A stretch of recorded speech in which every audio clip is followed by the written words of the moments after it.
Hello, everybody. Hopefully, everyone can hear me okay. I decided to use my headphones for this one, just in case the dogs, just in case the neighbors let their dogs out. So let me know if you can hear me okay. And today it's time for another episode of Pink Sheep and Friends Live. So I'm super excited to be doing another one of these. I'm going to try to do these once a month, if at all possible, with just different makers and creators and people that I follow and really enjoy following. And thank you for letting me know you can hear me. Awesome. So let's see. We are going to be going live today with Crystal Rose of Not Your Nana's Yarnwork. And I believe now, let's see.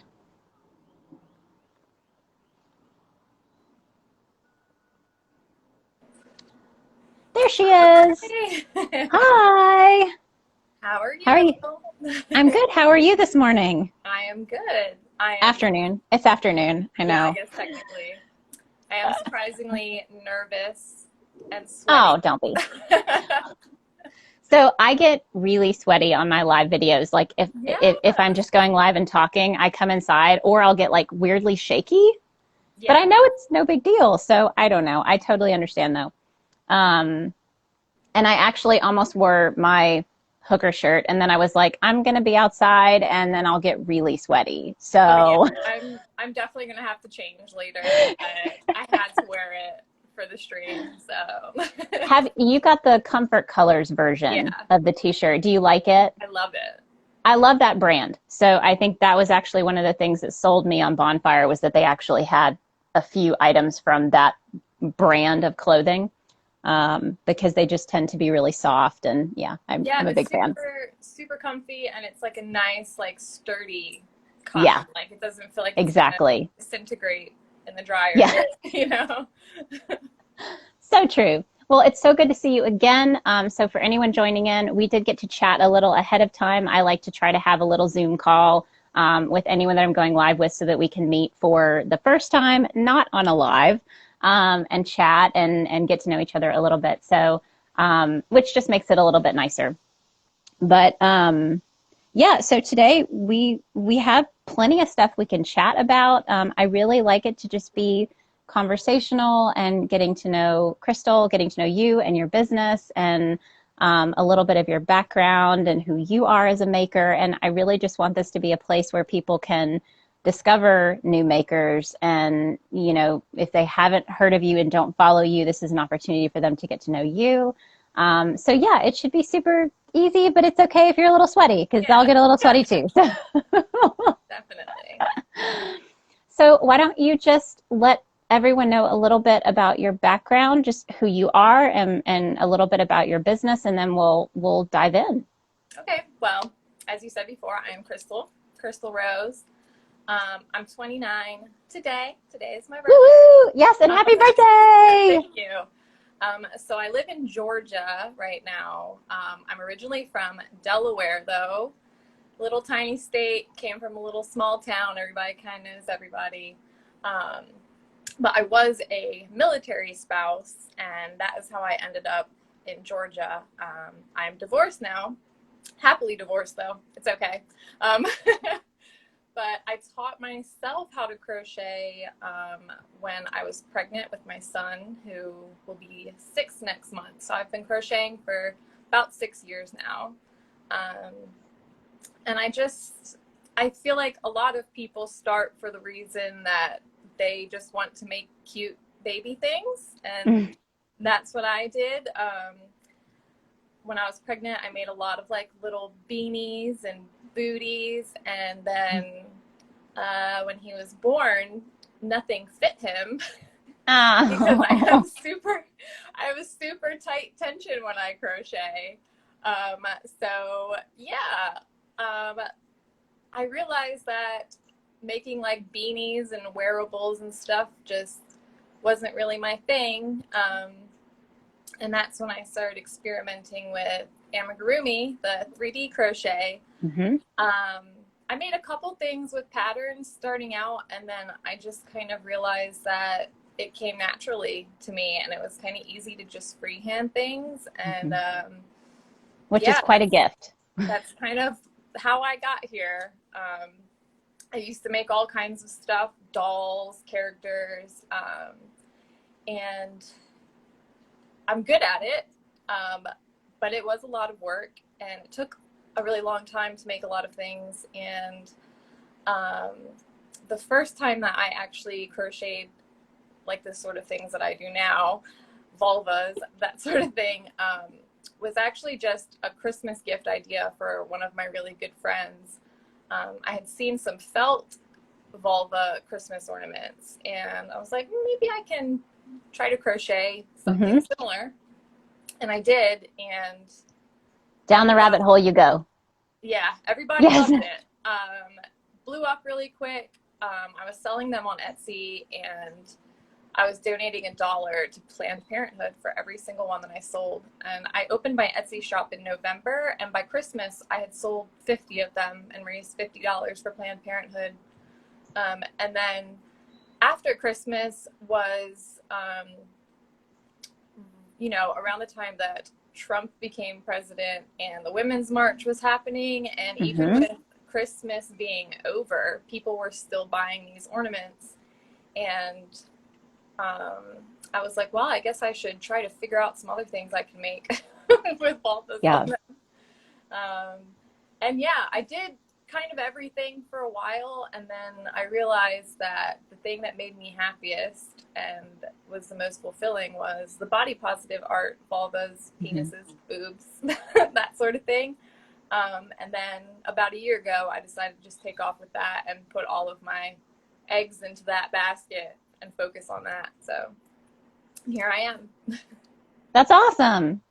Yeah, I mean it's interesting because I think we've all got our story and like the path that leads us where we are now, and um I think with that it means that this whole thing is a journey. Like the whole all of our if we want to call it a career, if we want to call it a hobby, if we want to call it whatever we want to call it.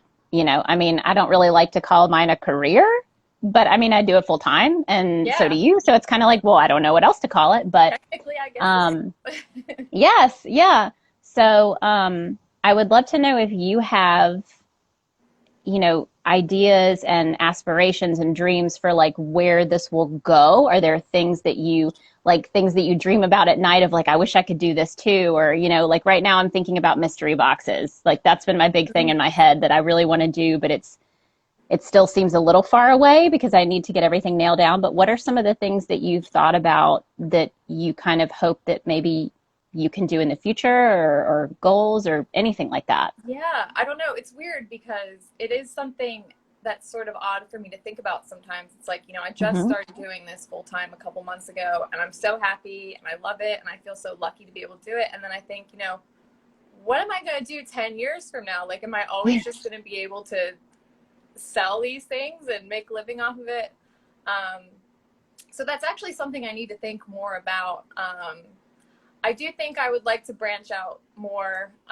Right now I really enjoy selling, my finished stuff, not doing as much pattern writing. But I think that in the future I probably will branch out a little bit more and do more pattern writing and tutorials and stuff.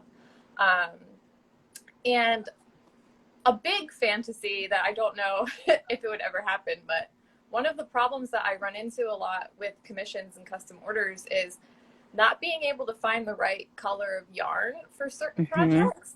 And sometimes I just think, maybe one day I can start my own like line of yarns that are like based off of skin tones. Yep.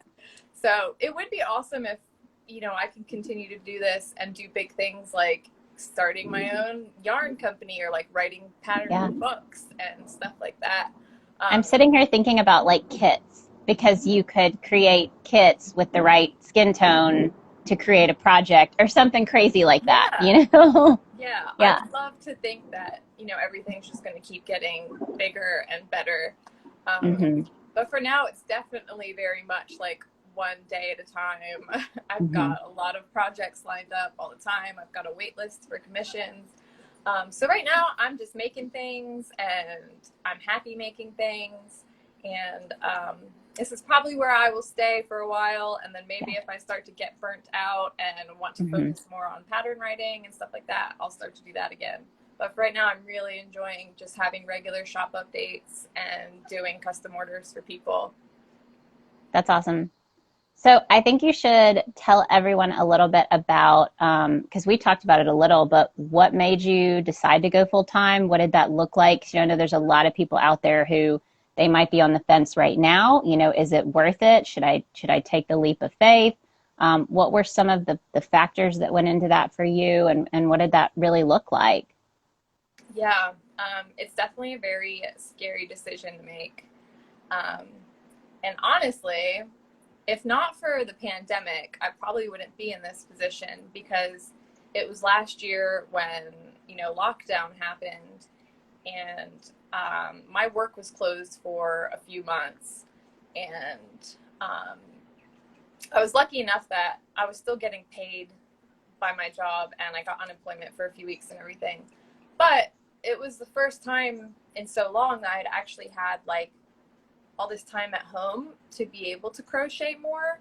And that was when I feel like my Instagram really started taking off and my followers were like rapidly increasing. I was able to Hmm. make more stuff and sell more stuff. And then even after I went back to work, I was really kind of balancing my day job with, also kind of doing my crochet on the side.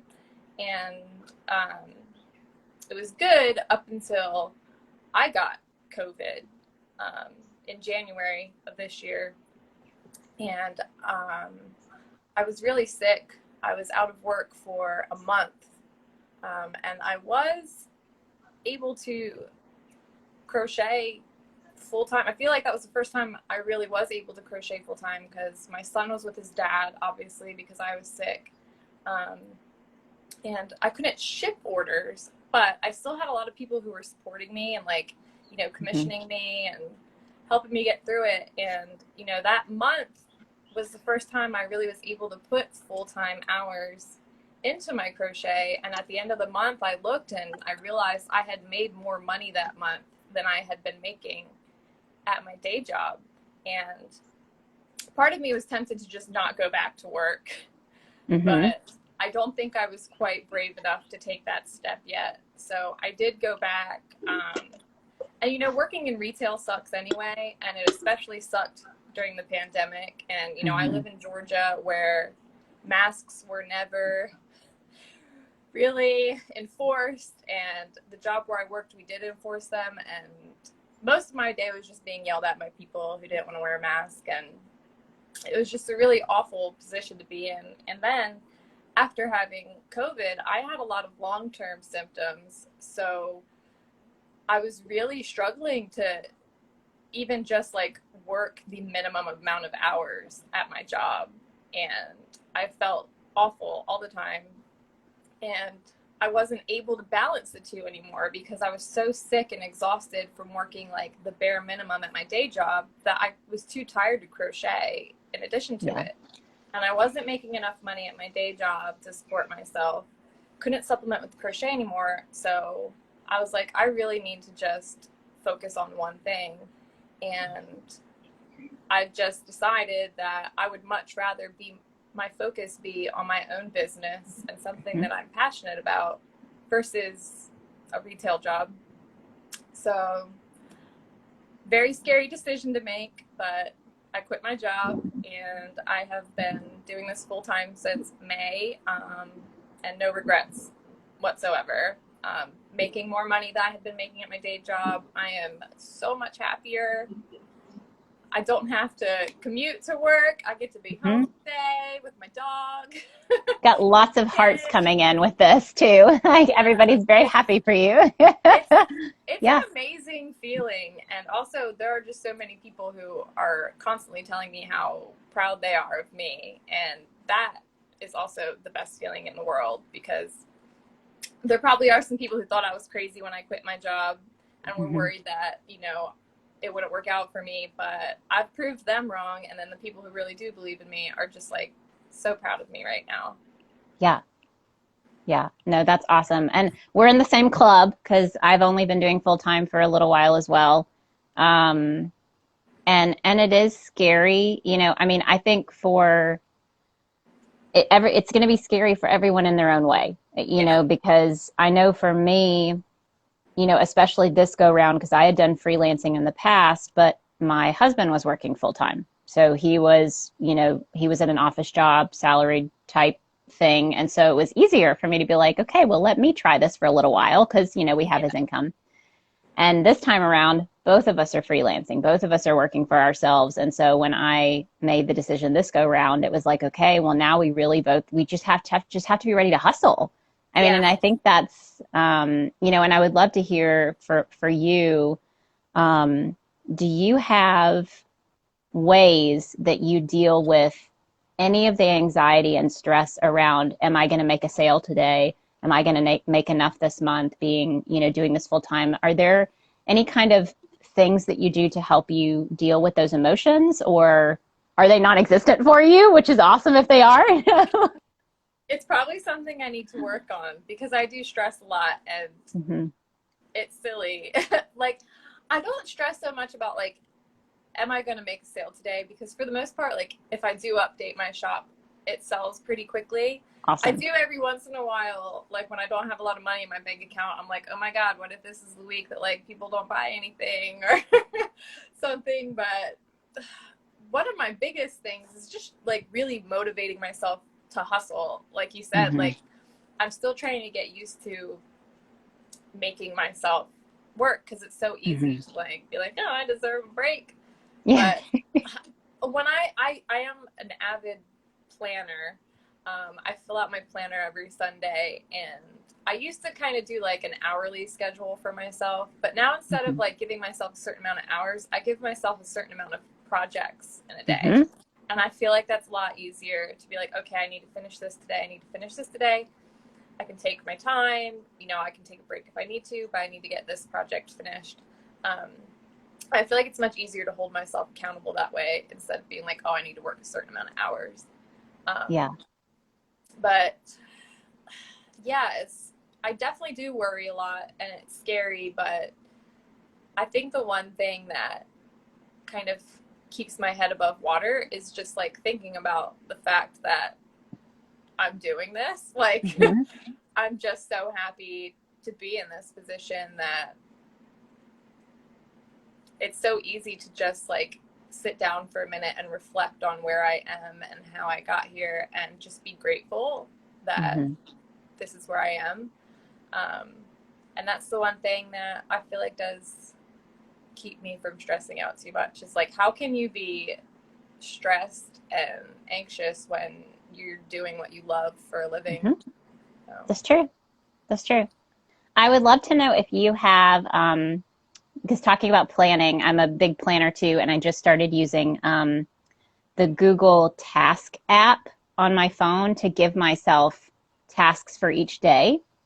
And I would love to know if you have a favorite planner or a favorite planning app or anything that you use with that, like a favorite type of planner or brand or anything like that that you use. I don't remember what the brand of my planner is. It's a very basic one that I Okay. got on Amazon. Love it though, and I am like very much. I use like different colored pens and Mm-hmm. stickers and washi tape. Mm-hmm.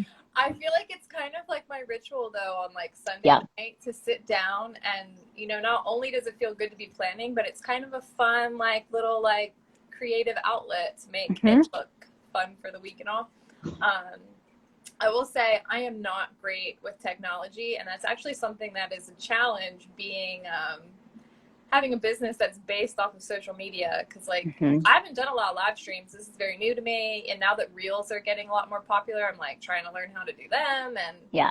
everybody wants me to join TikTok, and I'm like, I don't know how to. Yeah. I don't want to learn how to use the app. So like the Google app, like you were saying, is not something that I use. Like it's just Mm-hmm. for me, it's so much easier to have it down on paper, and also I think just the like routine of writing it down, physically Mm-hmm. writing it, helps it like get in my brain a lot better. And Yeah. so yeah, don't have a specific brand of planner, anything, but honestly, I feel like you can get the most basic planner and just do Mhm. what you want with it. Make it your own, and that's what's fun about it. Yeah. And I only ask because I know there are some people who are like super cult about their planners, you Yeah. know? I've been using the Moleskine, whatever it's called, brand for a while now just because of the structure of the pages. I liked where the spacing was. Uh-huh. Um, but I was the same as you for a really long time. I only wanted to write things down. And the only issue was even just being home. You know, I work in a ton of different places in the house. So right now I'm on our downstairs porch. Mm-hmm. And then we have a little treadmill desk in the basement. So sometimes I'll work down there and then I have my like office space upstairs. And so there were times where I'm like, my planner's upstairs and that's the only place where I have my list and I don't know what's next. So that's why I was like forcing myself to try to find an app that I liked. Uh-huh. But I was like you, I would try an app and be like, I don't like this. I'm not going to use it. So far, fingers crossed, the Google Tasks, it's so simple that I was like, okay, I think I can actually use this. It'll alert my phone if I, give it a time or a date. Yeah. So that has helped. But I think you're right. I think planning, whether it's at the beginning of the week, like you said, on a Sunday night and having like your tasks set out for the day, or if it's the night before, or if it's every morning, like I think it can really almost be, like you said, ritualistic. It's almost like journaling. You're Mm-hmm. giving yourself those priorities, you're making it pretty, you're getting inspired, you're getting your brain jump started. Yeah. Um, so I think that's really helpful. I know a lot of people are going to want to know how you balance business and motherhood. It's Yeah. something I can't share with anyone since we don't have kids, we just have our dogs. And so I think that would be great if you just want to talk about that a little bit. And Yeah. if that has been the challenges it has presented, whereas also maybe some of the inspirational things that it Oh, yeah. has, so I'd love for you to share some of that. Yeah, well, I am very fortunate that I do co-parent with my ex-husband, and he is a great co-parent. And his partner is a lovely asset to our family as well. She's amazing. So we share custody. My son's with me 2 weeks out of the month, and with his dad 2 weeks out of the month, and it's an every other week thing. So I am lucky that when he's at his dad's, I can like really grind and get a lot of work done. Um, but I still need to get stuff done when I have him, obviously. It has been interesting with it being summer break and him not Mm-hmm. being in school. I have not been getting a lot of sleep when he's here because I mostly crochet after he goes to bed. Mm-hmm. Every once in a while, I'll like let him have a little screen time and sneak off to my office and do a little crocheting, or even sit down and like watch a movie with him and crochet. Um, but for the most part, it's much easier for me to focus on work separately from Mm-hmm. him. Um, and I do think it's going to be a lot easier when he goes back to school. Mm-hmm. But I'm making it work. There's definitely some trial and error. And, he's almost 6, and I think he kind of understands that crochet is my work now. And sometimes Mm-hmm. I'm just like, buddy, I really got to do some work. And Ah. he understands.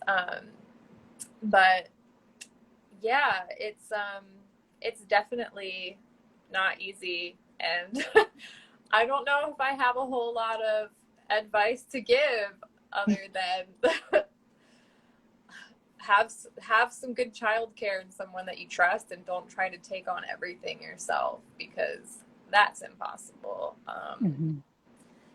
I was a stay-at-home mom when I was married, and even then I wanted to crochet, and I did crochet and sold a little bit of stuff, but as a stay-at-home mom, I was never able to do what I'm doing now because I was way too caught up in being a mom.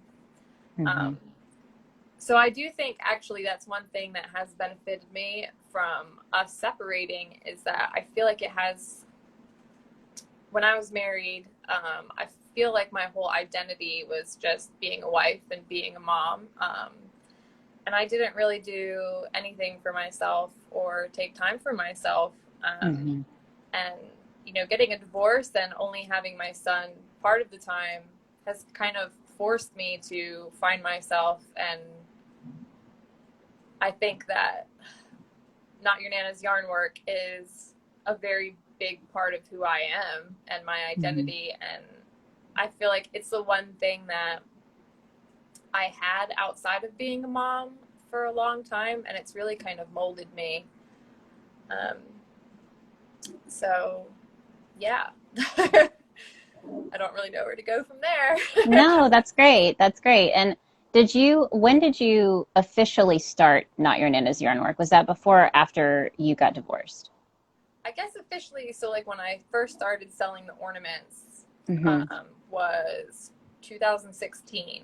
Mm-hmm. So it took me about 5 years to be in a position where I could take it full time. Okay. Yeah. So let's see. I had a few things that I wanted to make sure that I asked you about. Um, so I know that there's going to be a lot of people who are probably interested in just really how you market and sell your products. So for people who, again, like that was, I know for me, I always struggled with selling finished products. And one of the biggest things for me was going to shows, which I know right now is on, a wish list for you. It's something that you Yeah. potentially want to do. But outside of Instagram, are there other things that you do to market yourself, or is that really the main space? It's all Instagram right now, other than like just word of mouth with like some of my friends and stuff. Mm-hmm. I would like to start doing like vendor space Mm-hmm. and places and whatnot, but also it's a bit of a challenge trying to find something where my artwork would fit. Like I can't just set up at a farmer's market Mm-hmm. locally and like Yeah. display my stuff. So I feel like I have to find the right kind of thing, maybe like pride events, stuff like Mm-hmm. that. But no, it's really all just Instagram, social media based.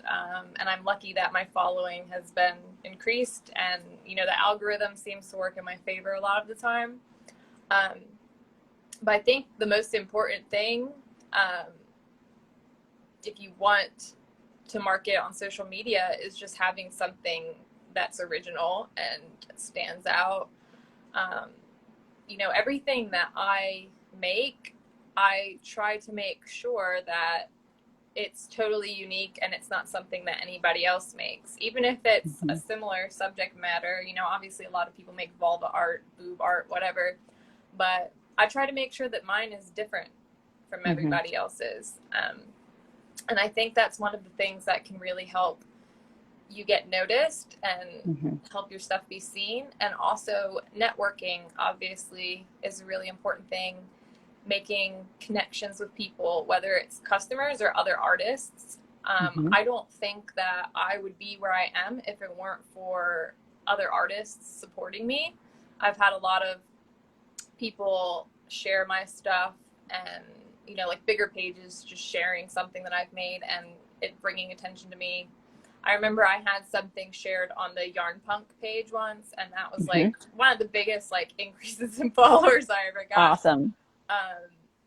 But I think networking and kind of just showing that you're a person outside of your Mm-hmm. artwork is big.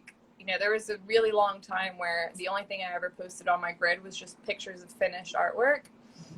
And one of my Same. friends was like, "You really need to start showing your face. Like, Yep.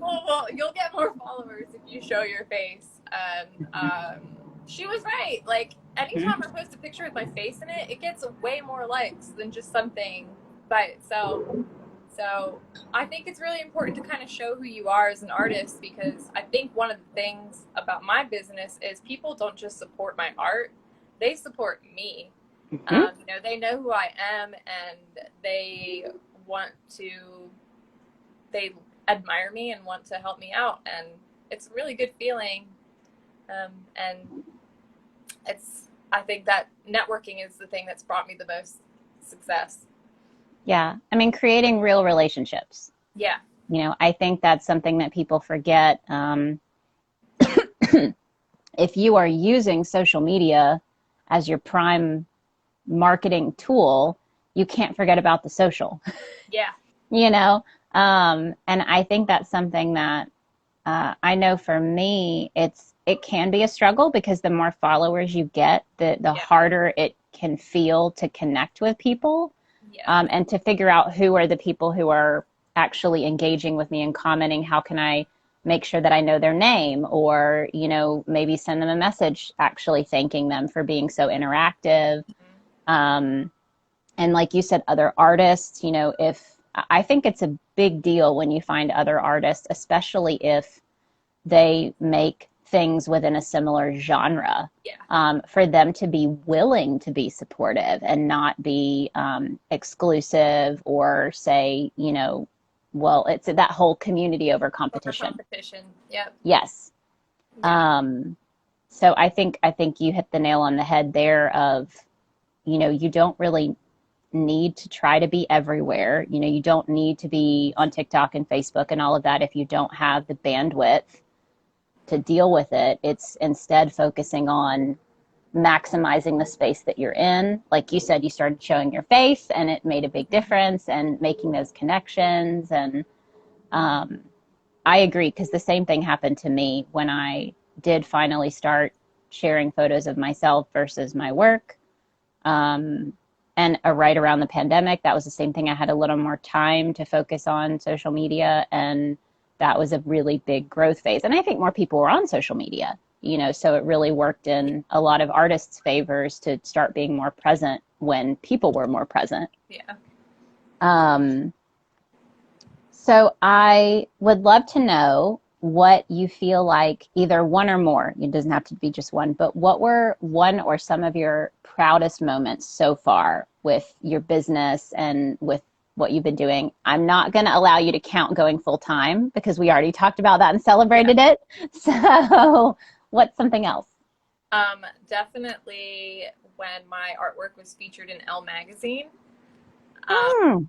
it was in Canada, Elle Quebec. They did a this they did an article about like vulva art, and the vulva gallery was included in that, like a couple other artists, but there's a page about me, That's and that's awesome. definitely like one of my biggest things. That was when I started calling myself an internationally recognized Yes. feminist fiber Yep. artist. There was also a Greek website that did a little article about me recently, which was cool because I had to put the whole thing in Google Translate to read it, but it was cool. And I really want to like print both of those out and frame Yeah. them, put them in my art room. I've Yeah. also got a map on my wall where, well, I have a little paper map where I've always like kept track of every place that I've shipped my artwork to, Hmm. like in the United Yeah. States, internationally. And I just bought myself this really cool big like scratch map, and where Oh, you can cool. scratch off things. So I'm actually going to take a video soon of me scratching off everywhere I've shipped my art. So yeah, just definitely like being recognized all over the world is the coolest thing for me. Um, Probably my other proudest moment would be some of the more like personal commissions that I've had.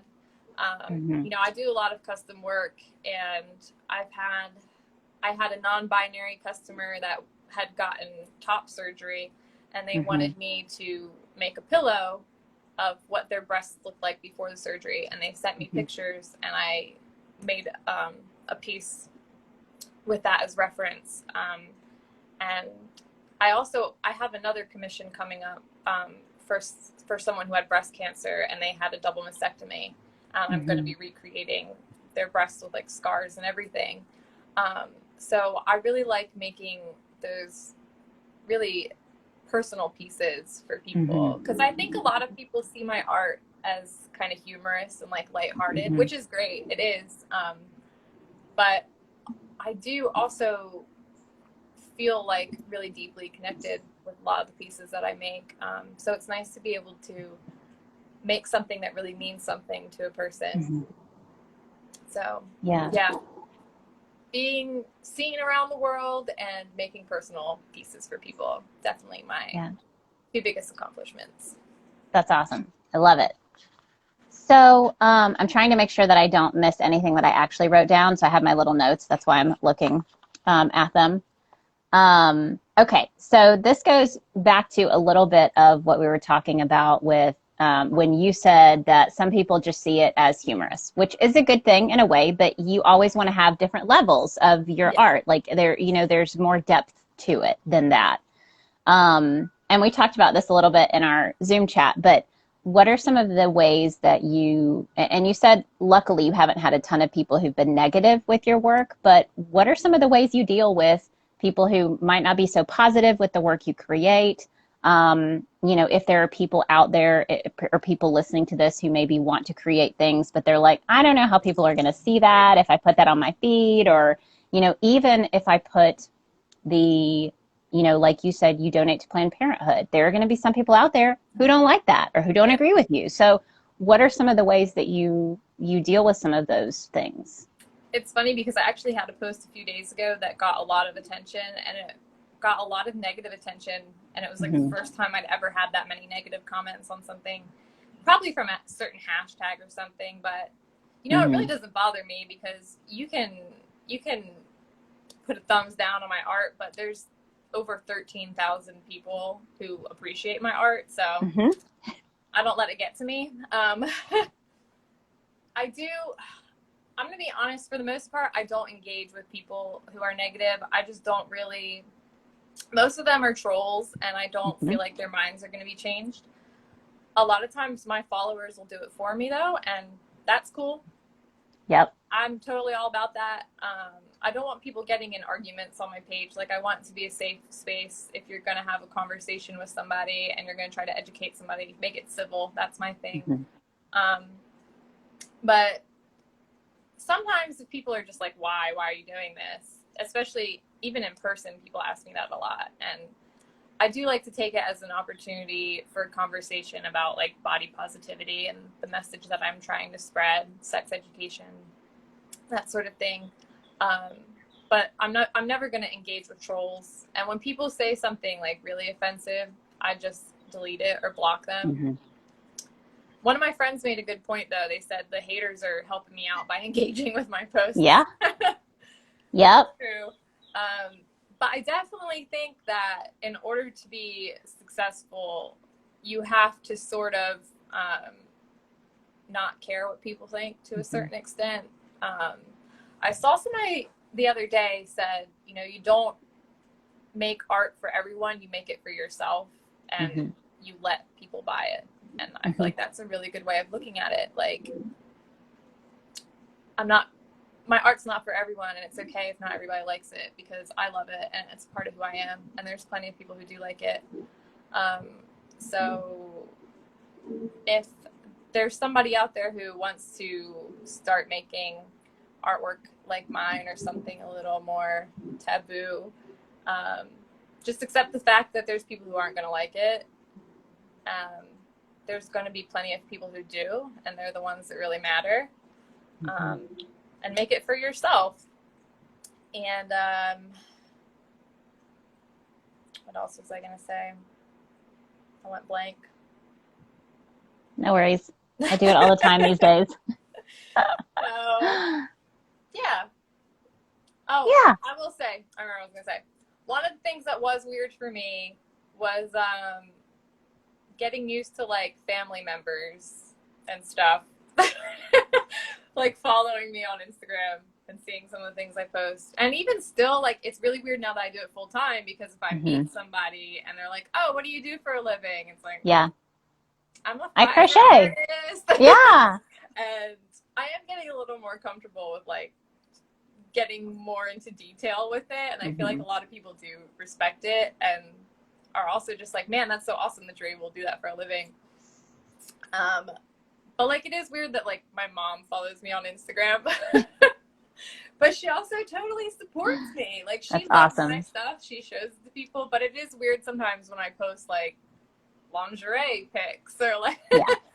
Yeah. but it's okay. Like, You're an adult now. It's not like you're still baby right. girl living in the house, you know? I'm an adult. I got to pay my bills. This is what I do. And so, Mm-hmm. you know, if you want to get anywhere with a business or anything, any kind of passion, you just have to stop caring what people think as far Mm-hmm. as negative stuff.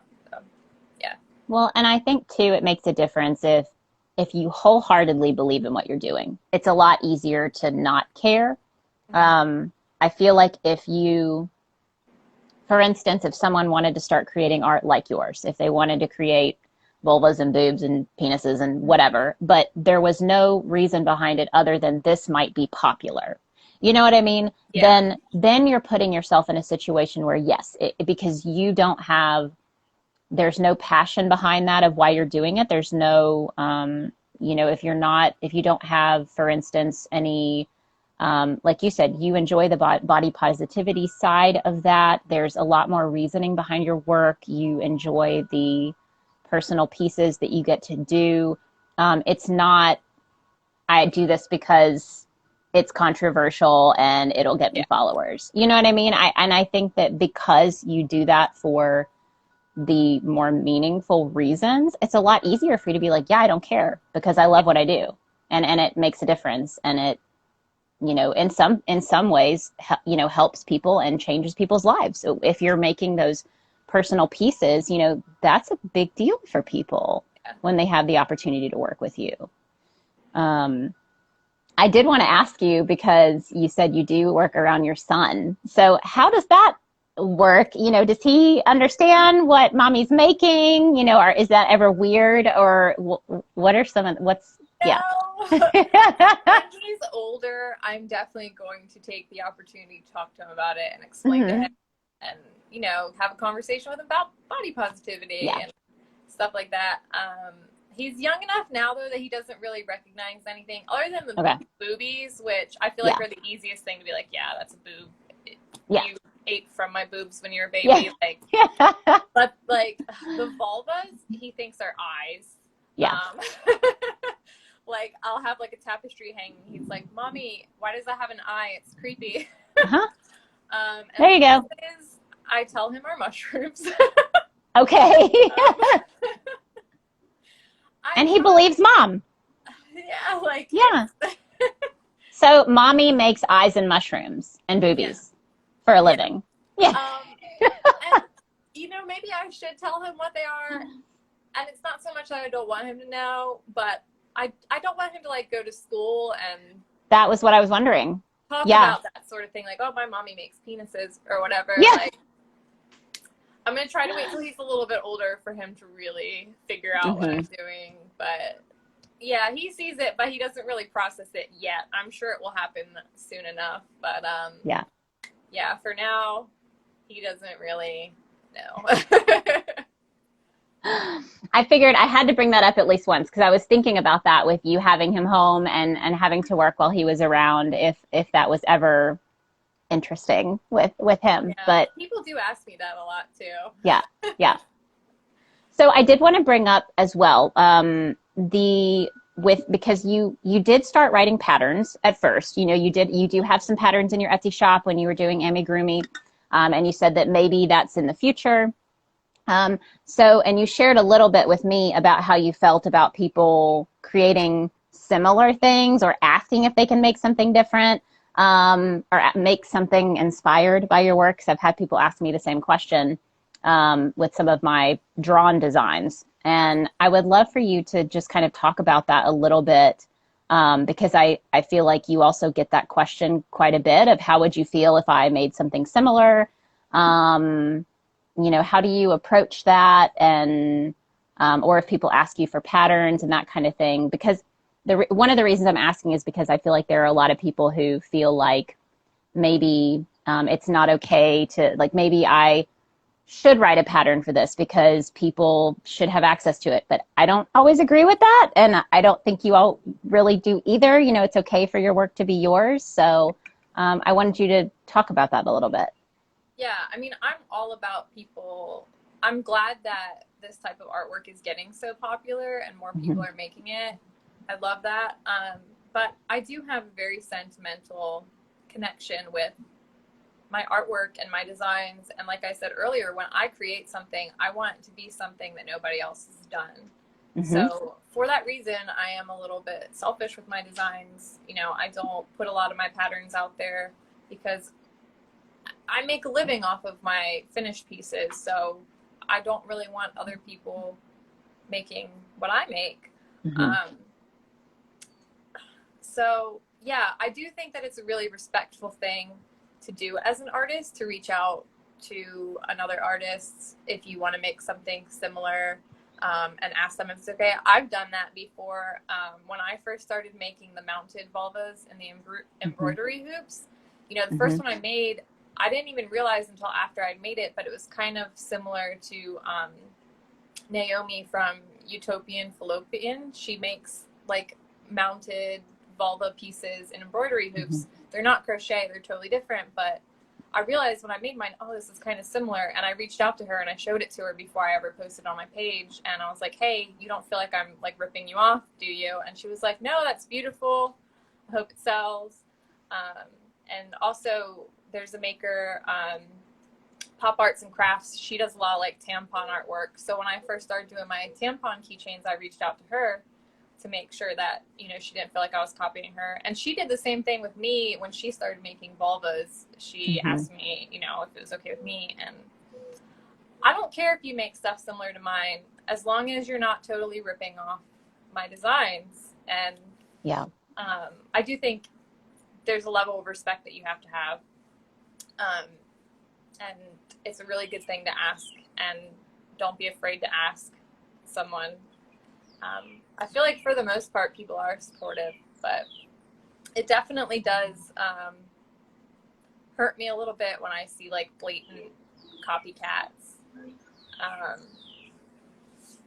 And I do get a lot of people asking for patterns, and I'm going to be honest, like it's so many at this point that I don't really respond to it anymore. Yeah. But I also have in my highlights, my story highlights, I've got all that information, Q&As, you know, frequently asked questions about like, no, I don't have a pattern for this. This is where you can find my patterns. So, you know, when you have as many followers as I do, or like you do, you kind of get to a point where you really can't respond to every single person. So that's why I did those highlights.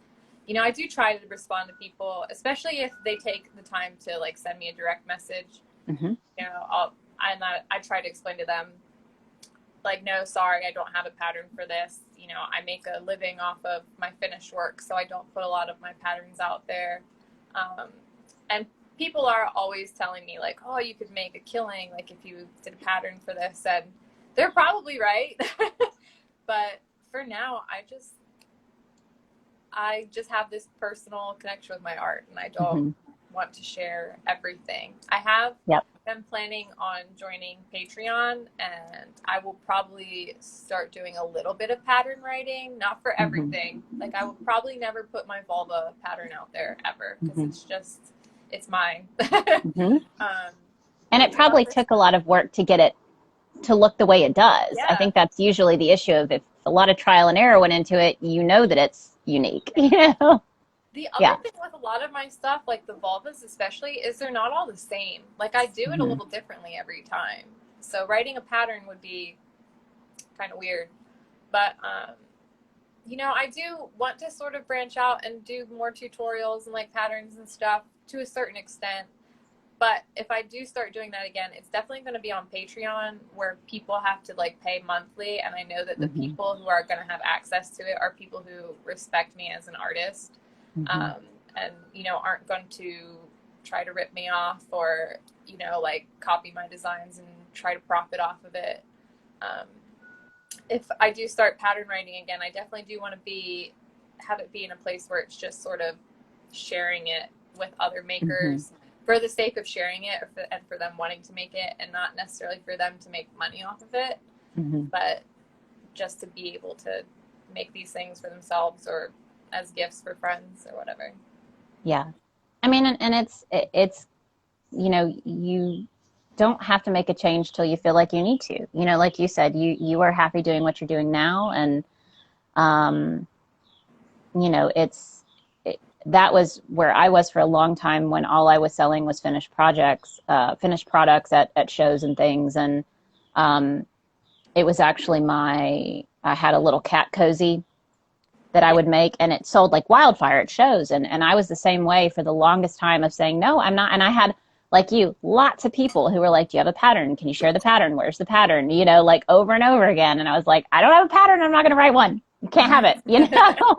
um, and it really wasn't until, you know, I made this huge change with my business from finished products to just pattern writing and just, you know, but I needed to make a change. You know, it wasn't until that moment where I said, I just can't do this anymore and I need to do this now, that I just actually released that pattern just this past month, I think. And it's done really well. And now I'm at peace because I'm like, well, I'm not making them anymore. So it's time for me to share this because now I'm looking at all these other people making them. And that actually brings me joy now. Whereas before, when I was selling them, it probably wouldn't have made me very happy, you know, to be like, you know, I'm giving this away. And but now that design is living on through other people when you're not able to make it as much anymore. So. Yes. But it's all up to you. And I think that's what I really wanted to get the point across with what you shared and that whole thing to people who may be watching now is that it's totally up to you. Like you should never feel like you have to put your work out there, that you have to tell people how you make things. You know, if you get to a point where you're at peace and you want to share, awesome. Make sure that you do charge what you feel like it's worth. You know, I know the pattern that I put out there for the cat cozies, it's a tiny little simple pattern, but I still charge just as much for that pattern as I charge for my cardigan that's available in 5 sizes or 9 sizes because I know that it's a money maker. I know that the time that went into figuring out how to make it look the way that it does. And, you know, and like we talked about before, there are people who aren't going to like that, you know, who might say, well, that's a really simple pattern. Well, you should have made it. Right. And you don't need my pattern, you know? Exactly. So I think it all comes back to just like we've said before is, you know, staying true to yourself, listening to your gut, making sure that you're doing it for you, like with all of the art. And that's going to make it a lot easier to deal with any of the negatives and the challenges and any of that that comes up because you're being driven by a deeper place, you know? So yeah, well, I think that's everything. Let me make sure that I didn't write anything else down because I didn't want to keep you over an hour. And I think we're pushing, we're at 12:52. But I think that's pretty much everything. So I think the way that I would like to close is just if you have any advice for people who, you know, whether they're doing this as a hobby, whether they're thinking about starting a business on the side, whether they're thinking about going full time, what would your big piece of advice be for people? As corny as it is, believing in yourself is the biggest thing. And having other people who believe in you. Also, don't be afraid to ask for advice from other makers. You know, they're either going to give it to you or they're not. But I confided a lot in Ashley from Spooky Cutes before I went full-time. She's been full-time for a while. Her shop sells out in minutes when she updates. And I talked to her a lot about, like, how did you know when it was the right time to take the leap? And, you know, she gave me a lot of advice and also really like cheered me on when I did it. So I think that's a big thing is just, you know, believing in yourself and surrounding yourself with people who believe in you. Also trying to find your niche, something that you are especially good at, focusing on one thing, something that's going to make you stand out from other makers. Very important. And working on networking and community over competition, finding other makers that you can connect with and customers even, you know, just, I think that's one of the greatest things about Instagram and like social media based business is just this lovely little community of makers that we have. Like I have met so many amazing people through my artwork and, that quote that's like, nobody supports you as much as a stranger that you've never met online. So true. Because some of my best friends and like biggest supporters are people on Instagram that I have not met. So yeah. It's so true. Yeah. Awesome. Well, thank you so much for coming on. This has been awesome. And I know that everyone who joined in live, thank you for being here. But I know this will be posted to my IGTV. And so, you know, for people who are maybe watching this later, thank you for joining in. And I hope that you got as much out of this as we did. This was a great conversation. We covered so many good things. And, you know, like I said, I'm going to try to start doing these at least once a month with some wonderful makers. And if you're not following Crystal, go follow her at Not Your Nana's Yarnwork. And again, thanks everybody for joining in. And I hope everyone has a great rest of your wonderful weekend. Yeah. So we'll see y'all later. You. Thank you, Crystal. Thanks. Bye. Bye.